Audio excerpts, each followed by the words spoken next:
elle fait environ 750 mètres. Wa Nabi sallallahu alayhi wa sallam, il s'est caché ici 3 nuits avec son compagnon Abu Bakr radiyallahu anhu. Là, je vous demande de me suivre. Regardez, la Kaaba, elle est là-bas. D'accord? La Kaaba, elle est là-bas. Le Yémen, il est là-bas au sud. Médine, c'est au nord. Après la Kaaba. An-Nabi sallallahu alayhi wa sallam, pourquoi? Pour aller à Médine, il va vers le sud. Pour aller au nord, il va vers le sud. Voilà. Parce qu'il y avait une prime de 100 chamelles. 100 chamelles. On n'a jamais entendu une telle prime, ni à l'époque, même après. 100 chamelles, c'est énorme. Déjà, une chamelle, c'est incroyable. Mais 100 chamelles, c'est énorme. À celui qui ramène Mohammed sallallahu alayhi wa sallam, vivant ou mort. Même celui qui ramène que sa tête. Et donc là, An-Nabi sallallahu alayhi wa sallam, on veut le tuer. Tout Quraysh souhaite avoir cette prime. Tout Quraysh. Tout le monde le recherche. An-Nabi sallallahu alayhi wa sallam, comme à ses habitudes, très intelligent. Il sait que tout le monde sait qu'il va aller à Médine. Tant mieux pour lui. Il va laisser les gens le chercher en direction du nord. Lui, il va vers le sud. Il va à Jabal Thar, il monte à l'endroit qui est le plus difficile. Là où il y a le creux. En haut, là, tout en haut. Là où il y a le creux. Environ 750 mètres, d'accord? Il va avec son compagnon Abu Bakr radiyallahu anhu. Et il se cache là-bas pendant 3 nuits. Les frères et les sœurs, l'histoire de l'araignée, comme quoi? Parce que Quraysh, ils ont réussi à monter devant lui. Quraysh, ils ont réussi à monter devant lui. À tel point que Abu Bakr radiyallahu anhu, il interpelle Nabi sallallahu alayhi wa sallam très choqué. Ya Rasulallah, qu'ont-ils à ne pas nous voir? Il leur aurait suffi de regarder leurs pieds, ils nous auraient vus. On est en face d'eux, il n'y a pas d'obstacle. Et là, Nabi sallallahu alayhi wa sallam, c'est là où il y a la foi, la certitude. Il dit, Ya Abu Bakr, ma dhannuka bisnayn, thalithuhuma Allah. Que penses-tu de deux, dont le troisième est Allah azza wa jal? Et le ayat dans le Coran, la tahzan, inna Allah est ma'ana, ne t'inquiète pas, Allah est avec nous, c'est également là-bas. D'accord? Donc ça, les frères et les sœurs, forcément, c'est authentique, c'est le Coran et la Sunna. En revanche, l'histoire de l'araignée, que comme quand à Quraysh, ils étaient arrivés en face, ils ont vu une toile d'araignée avec le pigeon.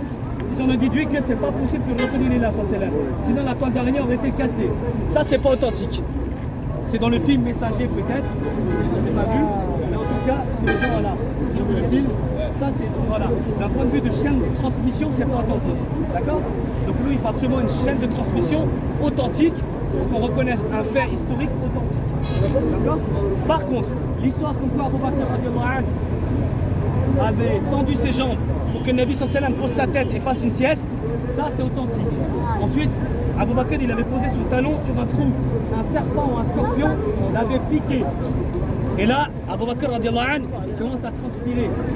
Il y a des gouttes qui tombent de sa barbe sur le front de Nabi sallallahu alayhi wa sallam. Ça réveille Nabi alayhi sallam. Ya Abu Bakr, qu'as-tu à être transpiré, qu'as-tu à être comme ça, bizarre? Et là, Abu Bakr radiyallahu anhu dit, il n'y a rien, ya Rasulullah, il n'y a rien, ne t'inquiète pas. Poursuis ton sommeil. Regardez comment il vénérait Nabi sallallahu alayhi wa sallam. Poursuis ton sommeil alors qu'un serpent l'a piqué. Comment on aurait été nous? Hein? On est d'accord, hein? On aurait sauté. La pétale, crier dans tous les sens. Allahumma sallam, c'est vrai ou pas? Donc regardez la valeur des compagnons, comment ils avaient l'amour de Nabi sallallahu alayhi wa sallam, quitte à perdre une jambe, quitte à perdre même leur vie. D'accord? Et là, c'est là où Nabi sallallahu alayhi wa sallam a pris de sa salive, l'a mis sur le talon d'Abu Bakr, immédiatement il a été soigné. Ça, ce miracle-là, il faut savoir que les Sahaba, ils en avaient au quotidien. Évidemment, nous on fait là la biographie, mais c'est un condensé, on ne peut pas tout raconter. Et ils avaient de ce genre de miracles au quotidien qui rendaient encore leur foi plus forte. D'accord? C'est là où Asma bint Abi Bakr Siddiq venait. Voilà. C'est pour ça que, comme elle a rappelé la tata, c'est pour ça que derrière, là où j'habite, moi j'habite juste derrière, il y a la rue principale, elle a le nom de Asma, parce qu'en fait elle prenait sa robe, et elle mettait le branché dans les taqaïn, et en fait elle formait elle le fermait. Elle formait comme ça,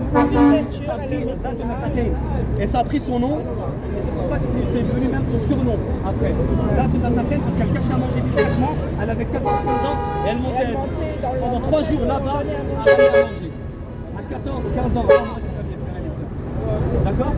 Et voilà donc par rapport à Jabal Thar, l'histoire de l'éléphant.